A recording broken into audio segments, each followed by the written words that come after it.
brown-haired man grinned maliciously, saying that he did not need thanks. The knight looked back at the brown-haired man with a cold gaze, saying that he was not grateful at all. Lloyd noted that the construction had been progressing quickly since then. A huge peapodong stood next to the protagonist. The protagonist noted that the granite that Xavier had split and shaped had been delivered to the peapodong construction site.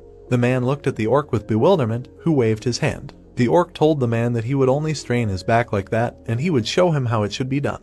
The men watched as the orcs carried stones. The protagonist said that he did not even ask them to do this, but the orcs, addicted to training, did all the work themselves. The orc said that this was like a regular training, and now it was necessary to let it go. The protagonist watched with curiosity what was happening, thinking that at this rate they would finish the construction 5 times faster. Lloyd looked ahead with a serious look, noting that now they only needed ice and insulation. Xavier stood next to the protagonist. Lloyd asked the knight that he had sent workers for insulation material, and that it was a long time ago. The swordsman noted that exactly 3 weeks had passed. The protagonist looked at the knight with caution, asking that then it was time for them to return already. The swordsman turned his gaze to the brown-haired man, noting that there were 2 possible options. Either the soldiers were too lazy, or the protagonist frowned, saying that something had happened to them. After which he stood up, saying that they needed to find out everything. Xavier put his hand in front of the main character. He looked at the brown-haired man with a serious look, said that if the task was to take place in this, then he would go one, and he did not know exactly what could have happened and thought that he should not go. The brown-haired man squinted at the knight, asking that they had already discussed this. The protagonist put his hand to his side, noting that he was in charge of the construction and was responsible for the workers. Xavier closed his eyes and sighed heavily. Lloyd said that it was time to go. White clouds floated over the deserted cliffs. A glove lay in the middle of the road.